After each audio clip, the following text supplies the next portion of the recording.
Hola, bienvenido al canal de Proyecta. En esta ocasión tenemos la segunda parte de la capacitación humanista SCAP. En la pantalla me permito poner mis datos de contacto. Yo soy Ricardo de la Fuente y mi WhatsApp es el 55 26 53 42 42. Igualmente, estoy a tus órdenes en el correo electrónico ricardo.proyecta.scap@gmail.com. En el curso pasado, en la primera parte de vimos algunas de las bases de la capacitación humanista. Continuamos ahora. Recordamos los objetivos que tenemos para estas sesiones. Lo primero, comprender los distintos paradigmas de la capacitación que revisamos en el taller pasado, de los cuales hemos generado nuestro método SCAP, que incluye las fases sensibilización, cognición, asimilación y práctica. Con respecto a esta metodología, se tiene que planear con base primero en los objetivos del taller, el perfil de los participantes, el temario y de derivar el programa detallado con ejercicios y dinámicas para culminar con la elaboración del manual respectivo. Algo interesante es que las fases de sensibilización, cognición, asimilación y práctica se repiten durante el taller, como en algún momento lo veremos. Aquí lo importante también es interiorizar las bases de la andragogía. La pedagogía es a los niños lo que la andragogía es hacia los adultos, lo cual nos lleva a que debes comprender los aspectos motivacionales de los participantes de tus talleres para así considerar sus necesidades y puntos de vista a desarrollar durante la impartición del taller. Vas a manejar adecuadamente los diferentes tipos de dinámicas, ejercicios y exposición teórica requeridos para el éxito de tu programa. Algo importante es que la persona tiene ligues afectivos con su trabajo, con su organización, con su empresa, de tal forma que tú podrás fortalecer este ligue afectivo con la intención de que sea capacitación práctica, que vaya en beneficio del participante, pero también de su organización. El proceso de capacitación tiene tres grandes etapas. Esto también lo vimos en la sesión pasada. El antes, el durante y el después. Durante el antes, previo a que estés con tu grupo, hay que preparar el curso con elementos de planeación que incluyen objetivos, temarios y programa. Hay que desarrollar los materiales y tienes que también estar pendiente de las instalaciones. Por supuesto, si el curso es en línea, esto tiene menos problemas. Sin embargo, también es necesario que revises adecuadamente desde la plataforma y el lugar en donde tú des la capacitación. Durante el taller hay tres fases: la apertura, el desarrollo y el cierre. En la apertura, aunque es una fase muy pequeña, de todas maneras es muy importante porque vas a ver la presentación de los participantes, los objetivos del taller, pero también las expectativas de los participantes. Hay que establecer reglas de operación y tú como instructor debes conocer la línea base a la que te encuentras, lo cual podrás hacer con la observación. Y en esta primera fase hay que lograr el rapport, o sea, el encuadre. El rapport es un término psicológico para bajar la tensión inicial que se da al inicio de la relación entre personas. En la segunda fase, el desarrollo, hay que tener el desarrollo de contenidos con base en tres elementos: exposición, diálogo, discusión y demostración. Además de este desarrollo de contenidos, es adecuado manejar ejercicios y dinámicas que mantengan involucrada a la participante en el tema y que además le permita ejercitarlos. En el cierre, nuevamente, son 3 elementos. Un resumen de todo el taller, así como establecer los compromisos de los participantes consigo mismos y, de ser adecuado, con la organización, y tendrás la evaluación.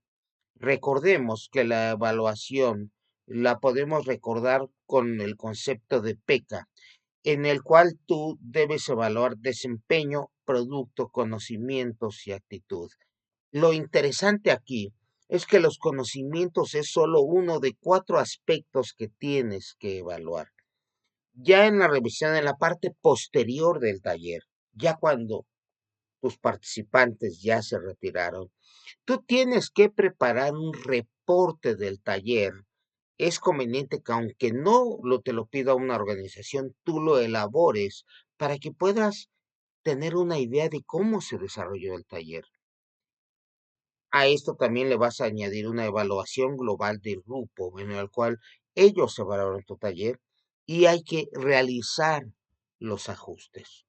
Bien, objetivos. Los objetivos en la capacitación requieren definir el comportamiento que se debe esperar que los participantes desarrollen en términos de conocimientos, habilidades y actitudes que deben ser resultado del proceso de aprendizaje. El objetivo general define en términos de cambios conductuales. Esto es interesante que veas este término. Hablamos de conducta.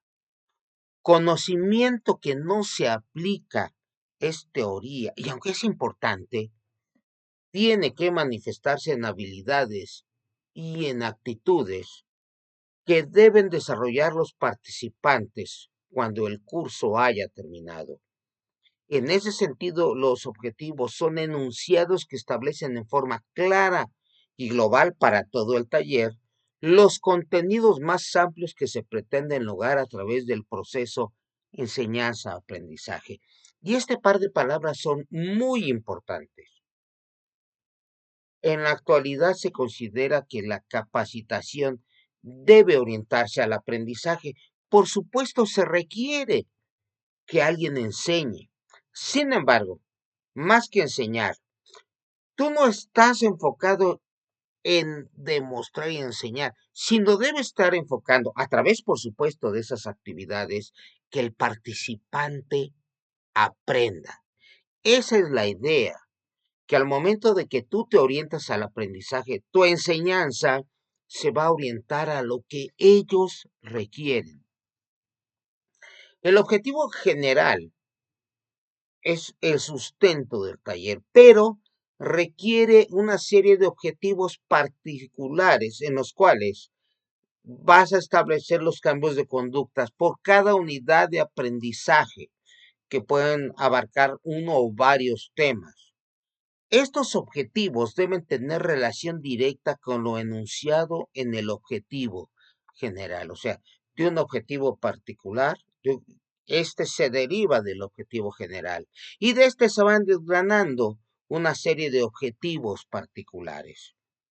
Criterios para elaborar un objetivo. Lo primero es, tienes que pensar en el participante, o sea, la persona, es el quién. Y ahí debes considerar el tipo de persona que recibirá la capacitación, sus antecedentes, el nivel de conocimientos, la actividad que desarrolla en la empresa en que colabora, etcétera, etcétera. Después, la conducta o desempeño. No se trata de establecer bases teóricas, hay que aterrizarlo en conducta o desempeño, ese es el qué. Y además viene algo interesante, el perfil psicoafectivo que genera.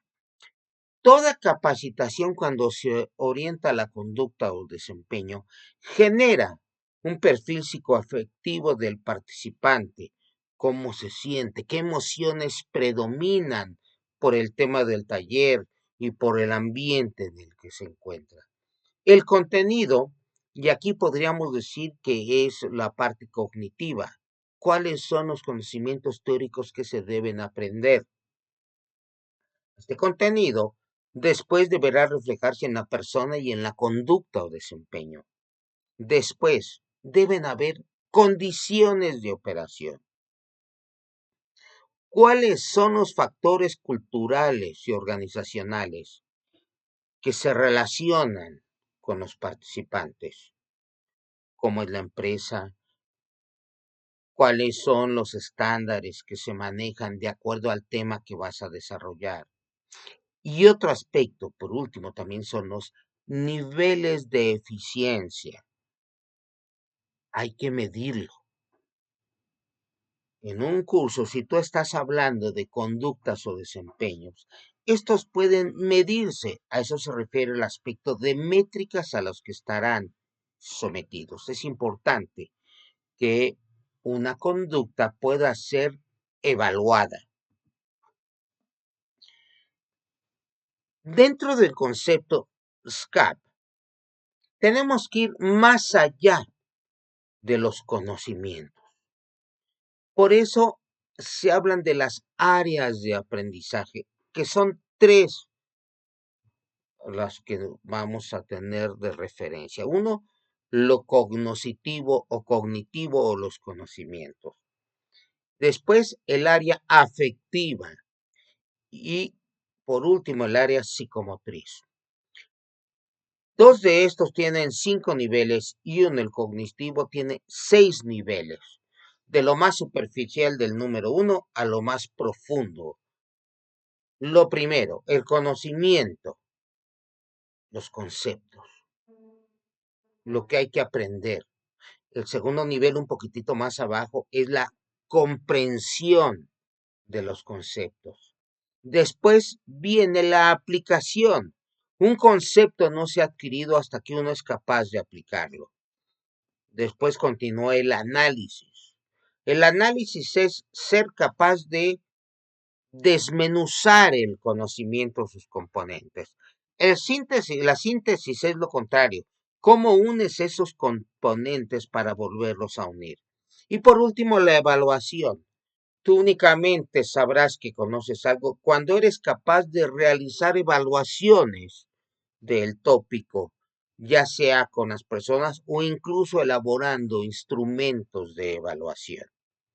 El área afectiva tiene que ver las emociones con las actitudes, desde cómo lo recibimos, el gusto o disgusto, cómo respondemos a esto, cómo lo valoramos, que es aquí donde las emociones ya entran de manera más importante. La organización se trata de cómo organizas las sensaciones y los afectos para poder manejar el conocimiento. Y lo último es la caracterización. Cuando uno tiene un área afectiva y ya caracterizas, es que eres capaz de imitar, de desarrollar un rol diferente. De ahí, por ejemplo, vienen todo lo que son los juegos de roles. Después lo psicomotriz, psico de mente y motriz de movimiento, es la coordinación. Lo básico es la imitación. Después la manipulación. Con el tiempo se manipula o se manejan las cosas de manera más precisa hasta que se llega a hacerlo de forma automática. Y finalmente el punto más profundo es cuando la creatividad en el área psicomotriz se relaciona con nuevas conductas. Todos estos tres niveles de conocimientos se desarrollan con la capacitación en competencias laborales. O sea, no se trata de capacitar sobre conocimientos. Tú tienes que establecer objetivos de tu taller, relacionándolas con competencias laborales que vas a apoyar a tus participantes a desarrollar y con diversas manifestaciones que se traduzcan en aspectos a evaluar. Por ejemplo, desempeño. Proceso en el que el evaluado desarrolla su trabajo con exposición, por ejemplo, entrevista promocional, manejo de un equipo. Producto. todo puede desarrollarse para elaborar un producto. Cualquier cosa que se prepare, tú puedes evaluarlo sin la presencia de quien lo realizó. Por ejemplo, tu programa o temario, el estado de un automóvil, un plan de trabajo, una pieza fabricada, un envase. Después vienen los conocimientos. Entre los ejemplos que tenemos son las bases científicas, las políticas de la empresa, los principios de andragogía. Otros que son muy importantes son las actitudes. Algunas actitudes son básicas, pero las actitudes, por supuesto, dependerán de la competencia laboral. Están la amabilidad, la tolerancia, la escucha dinámica, la simpatía. Y aquí no se pueden incluir actitudes que no sean observables, como la empatía, que aunque es muy importante, no puedes detectarlo, porque es una emoción en la cual el que es empático empata emociones con otra persona. Y eso no necesariamente se puede ver, aunque sí se puede ver la simpatía. Puede haber objetivos ocultos, con frecuencia los hay, que beneficien a los individuos y a la organización. Un ejemplo de ello es la afiliación a la empresa. No tienes por qué poner que un objetivo será que los participantes se integren a la empresa, aunque sí puede ser un objetivo oculto, que además es muy valioso y es sumamente pertinente. El concepto de competencias laborales data desde los años 70 del siglo pasado. Esto se da porque se requieren personal que esté calificado en labores específicas. Una carrera no necesariamente te da una competencia, te da un título o un certificado, pero en realidad eres competente por haber obtenido un título, no necesariamente es así. Entonces, se tiene que complementar con el concepto de competencias laborales, pero también, sobre todo, hay muchas personas que no terminan una carrera y sin embargo pueden ser perfectamente competentes.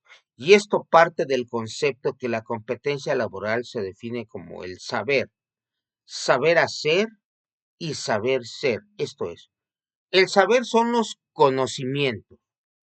El saber hacer son las habilidades o desempeños. Y el saber ser son las actitudes con las que se realiza el trabajo. Por eso, la competencia laboral es un sistema de conocimientos, pero también de competencias, actitudes, incluso valores y motivos que tienes para ejecutar de forma eficiente tu actividad laboral, pero con un resultado positivo en tiempo y calidad. No se trata de tener nada más una actividad laboral, sino hacerlo con eficiencia en tiempo y en calidad. Entonces, ¿quién posee una competencia? Quien dispone de los conocimientos, destrezas y aptitudes para desarrollar su trabajo adecuadamente, para resolver los problemas profesionales de forma autónoma y flexible. De hecho, ese es uno de los mejores síntomas de que alguien es competente, cuando es capaz de resolver los problemas profesionales de su puesto de forma autónoma y flexible, aun aquellos problemas que no hayan surgido previamente. Y con esto será competente quien esté capacitado para colaborar en su entorno profesional y en la organización de su trabajo. De esta forma, la competencia laboral integra conocimientos, habilidades y valores profesionales que se manifiestan a través de un desempeño profesional eficiente para resolver los problemas, aun aquellos que no han sido predeterminados. Las competencias laborales pueden ser genéricas o directivas. Estas son de mayor relevancia con las específicas o las técnicas, puesto que son competencias que ven a largo plazo. La estratégica, por ejemplo, hay que ver el futuro. No es el corto, sino el largo plazo. ¿Cómo desarrollamos una empresa para que esté mejor dentro de 2, 3, 4, 5 años?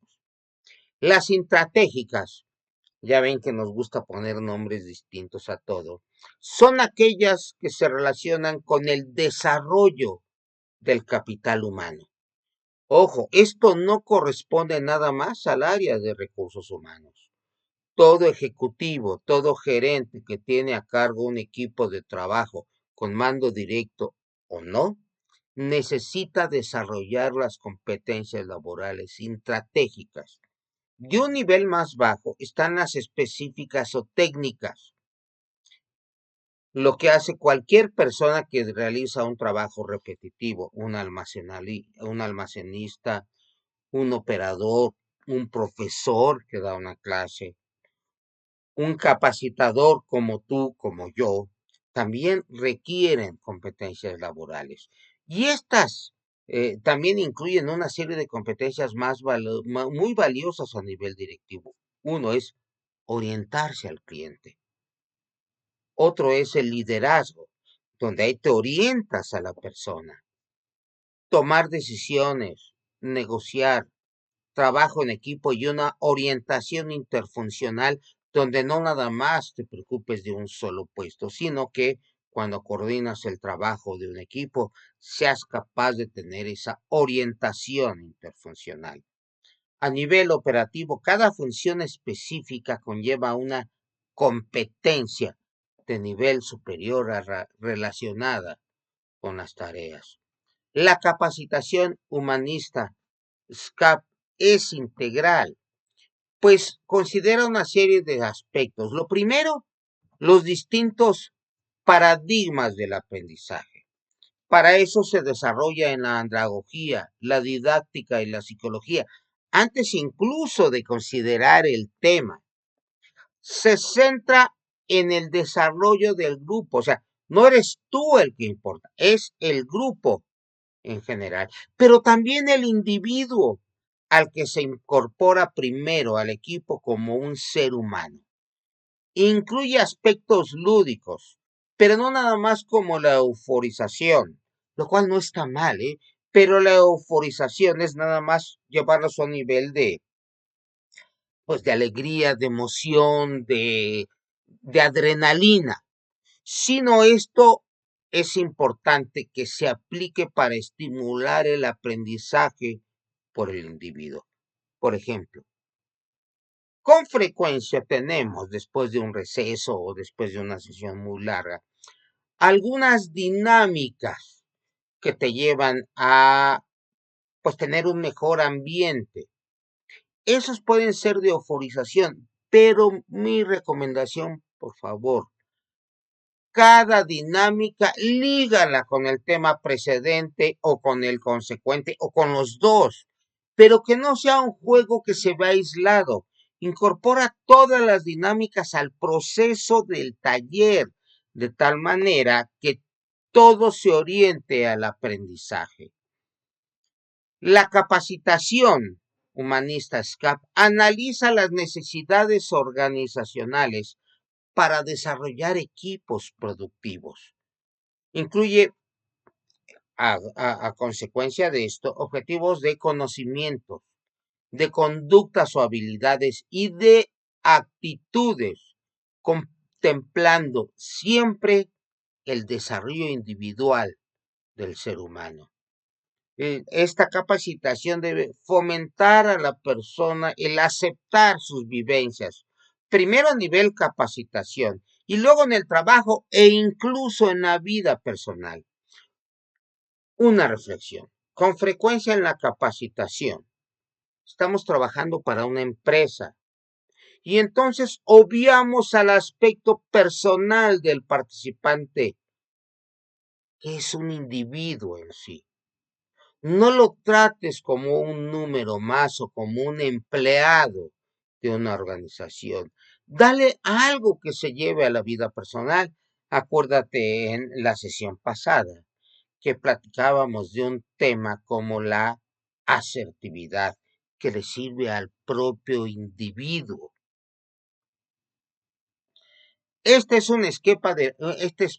Un esquema de la capacitación humanista que tiene 4 fases, pero que además son reiterativos. Lo primero es sensibilización, donde inicias con un proceso emotivo.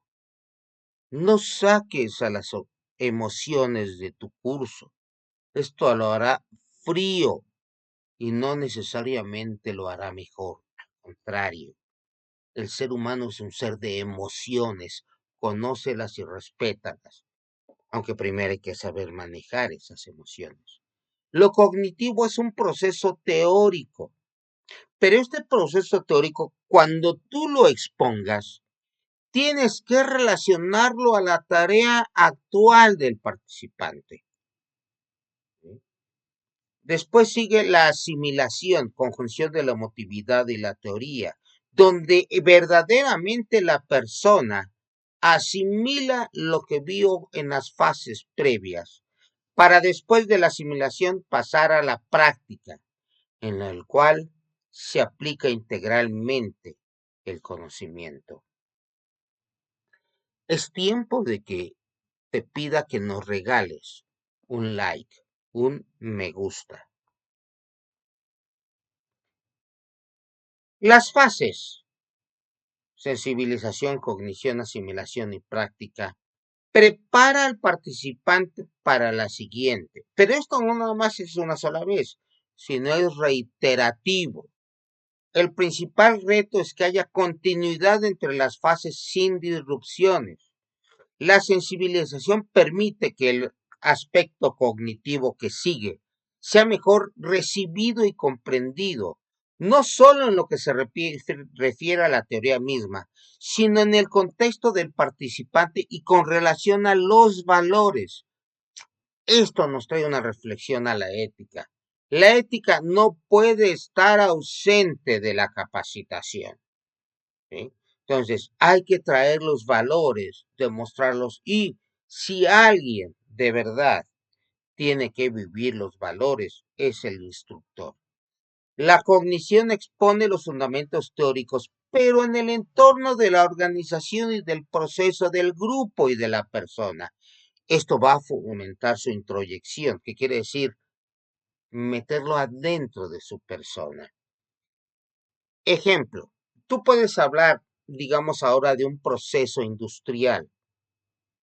Habla del proceso industrial de acuerdo a la capacitación, a la formación y a la empresa, e incluso al puesto en el que están.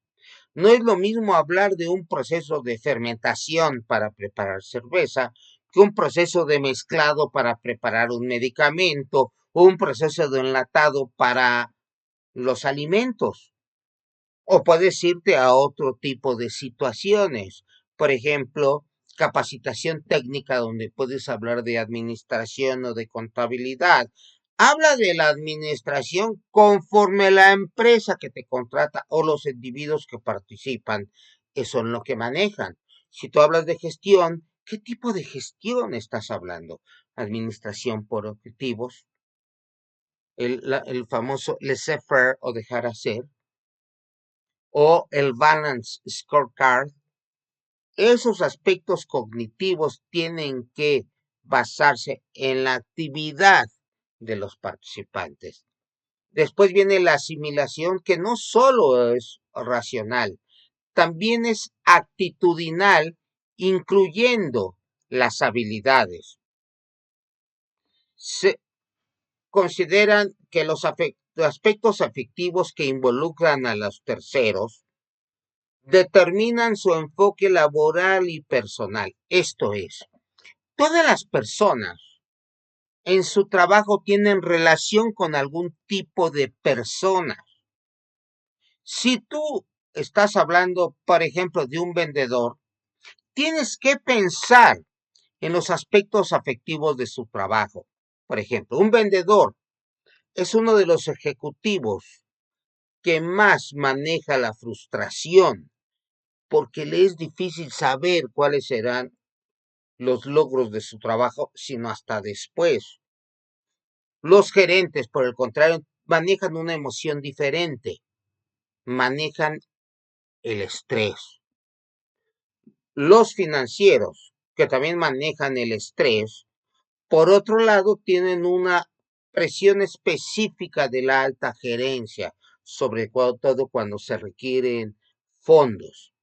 Y entonces, cada uno de los puestos tienen un aspecto afectivo que los involucran. Otro ejemplo, un químico farmacéutico que trabaja en un laboratorio está relativamente aislado de sus compañeros, incluso aunque trabaje con otros compañeros. Su trabajo se centra en su lugar y con lo que está ahí enfrente. Y entonces así, cada puesto tiene aspectos afectivos particulares. Y por último, la práctica permite aterrizar en la conducta lo establecido en el programa. Estimula la incorporación a la actividad cotidiana para que se transforme en hábitos productivos para la empresa, pero también para el individuo, incluyendo su propio contexto personal. Ese es el grado de humanismo que se tiene con la capacitación SCAP. Entonces, SCAP no son las 4 partes de la capacitación. Es un proceso iterativo que se repite varias veces de acuerdo a los temas. Por eso verás, por ejemplo, que si viste la sesión pasada, hablamos de andragogía, que después lo volvemos a tocar a otro nivel. ¿Sí? Y entonces esto se repite varias veces. De hecho, en cada sesión hablamos de sensibilización, cognición, asimilación y práctica. Y estos temas se tienen que ligar con la conexión psicoafectiva con los temas. Y lo que decíamos, la andragogía. Aunque vimos una parte en la sesión pasada, ahora en otro ciclo iterativo de SCAP ya lo manejamos en cuanto a cómo se presenta el aprendizaje en 4 áreas. Fíjate bien, no estamos hablando de aprendizaje, perdón, no estamos hablando de enseñanza, estamos hablando de aprendizaje que se debe reflejar en el manejo de la información, desarrollar las habilidades, adopción de actitudes y valores y el desarrollo de hábitos. En esta ilustración tienes una persona que está soldando. ¿Requiere conocimientos teóricos? Por supuesto.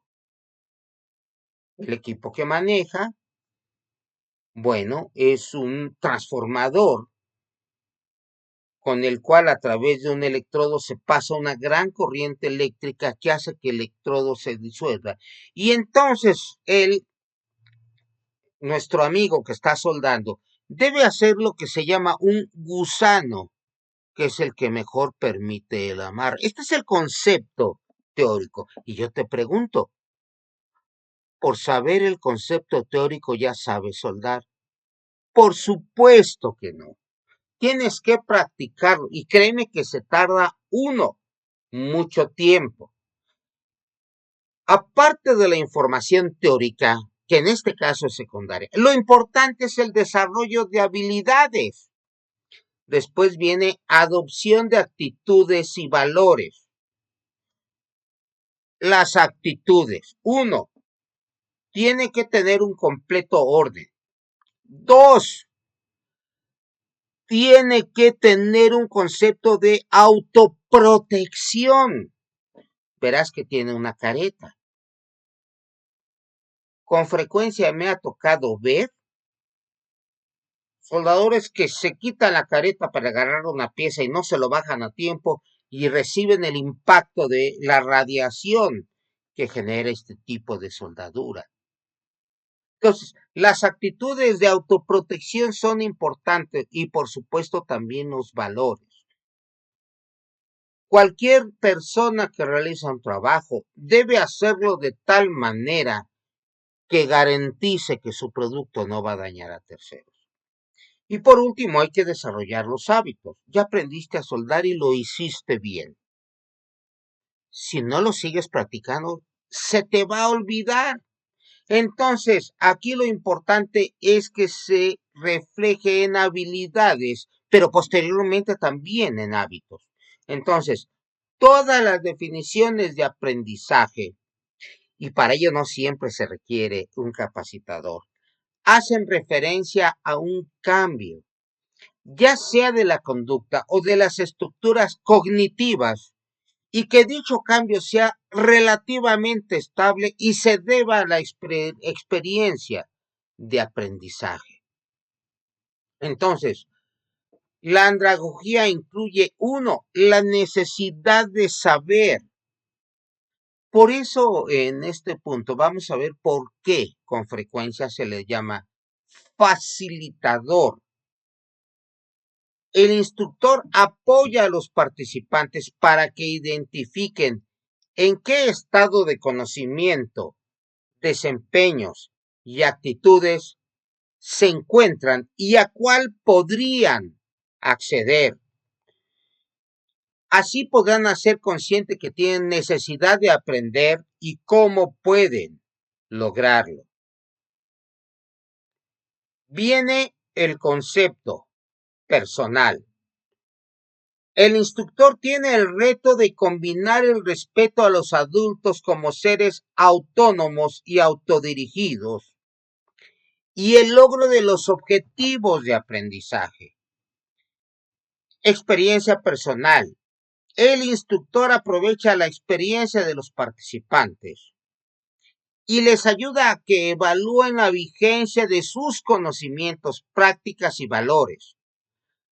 El mayor reto es impulsarlos a que evalúen sus hábitos y prejuicios, fíjense, evalúen sus hábitos y prejuicios con criterio amplio y flexible, pero dentro de parámetros de calidad.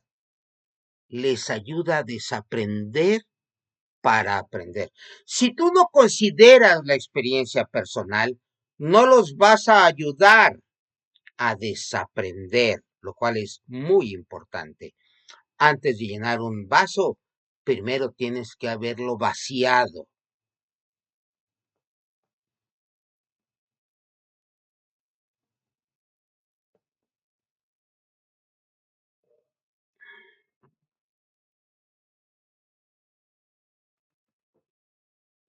Lo siguiente, disposición para aprender. Tú puedes reforzar al participante sin caer en falsedades ni sobrevaloraciones de las conductas del participante. Tú tienes que reforzarlo de acuerdo a su disposición para aprender. En capacitación tenemos una broma. Hay maderas que no agarran el barniz. La pregunta será, ¿habrá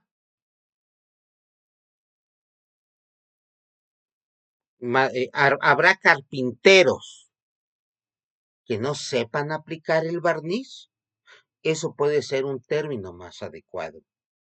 Inclinación al aprendizaje. Tú como instructor tienes la oportunidad de utilizar situaciones laborales reales para proporcionar el aprendizaje de conocimientos, destrezas, valores y actitudes que correspondan al ámbito laboral concreto y de operación que tienen los participantes. Por último, motivación para aprender. El instructor estimula al participante y lo induce a las mejores prácticas por medio de la exposición de modelos de desempeño mejores que los que tiene el participante para propiciar el desarrollo de este último.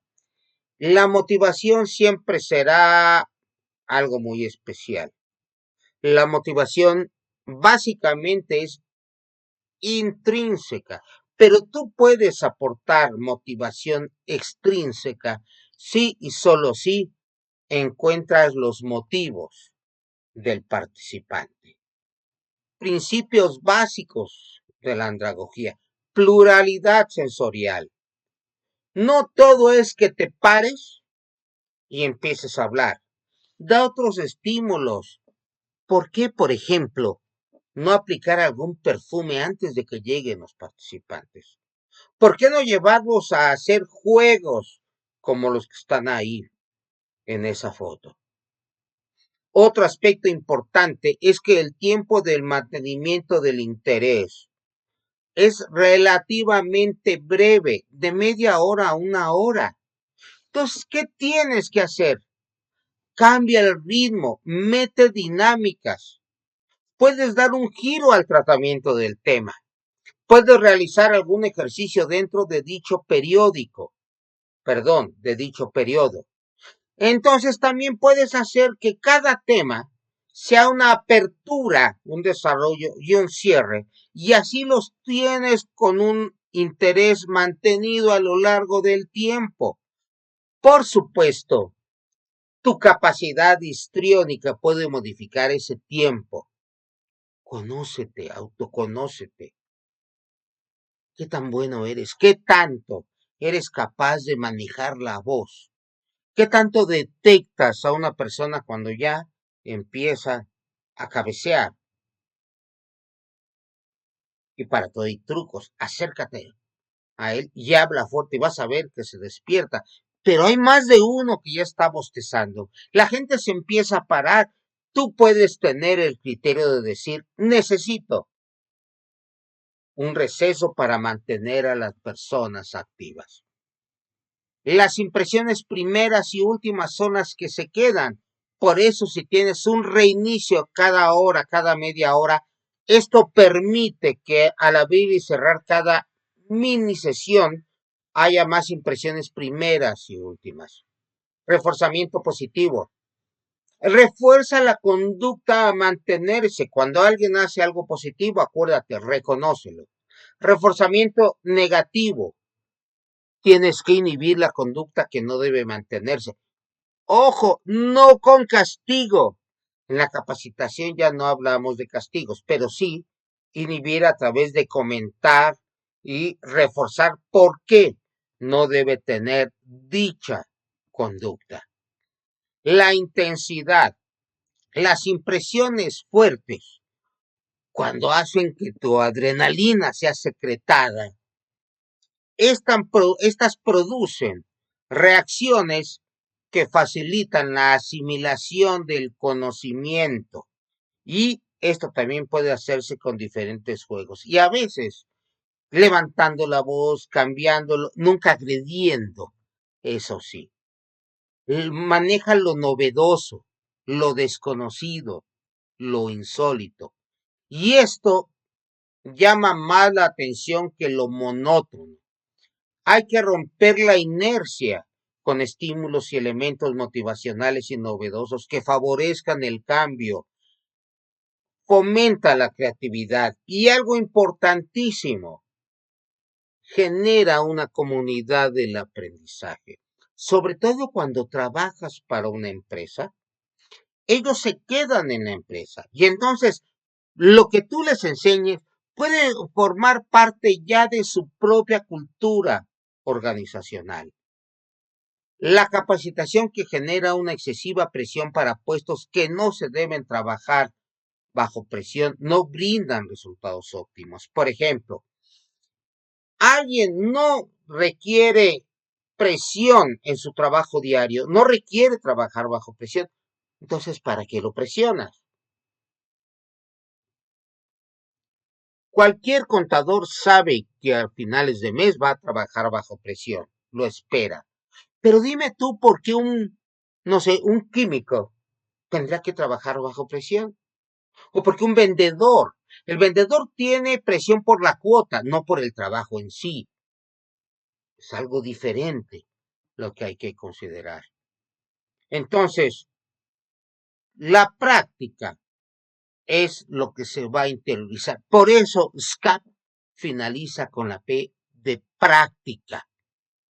Y esto solamente se logra mediante la repetición en la vida real.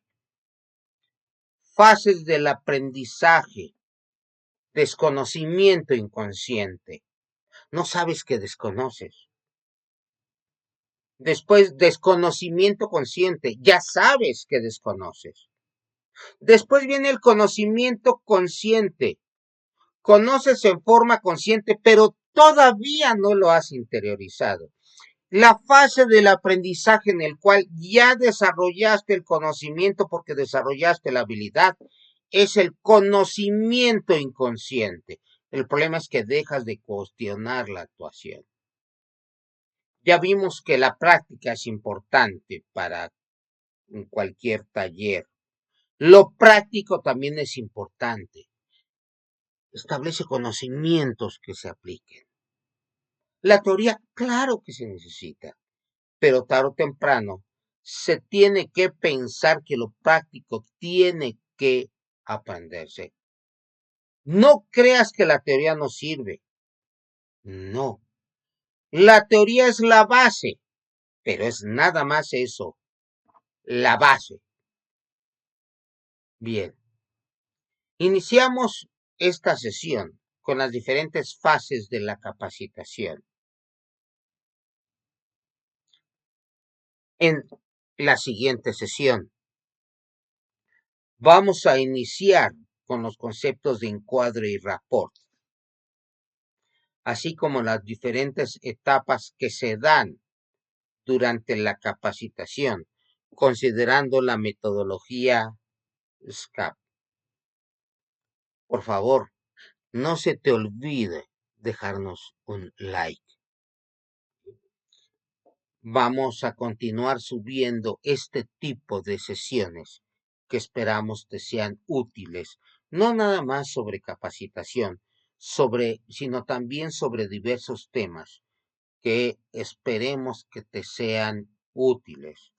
Reitero, mis datos de contactos, mi WhatsApp es el 55 26 53 42 42.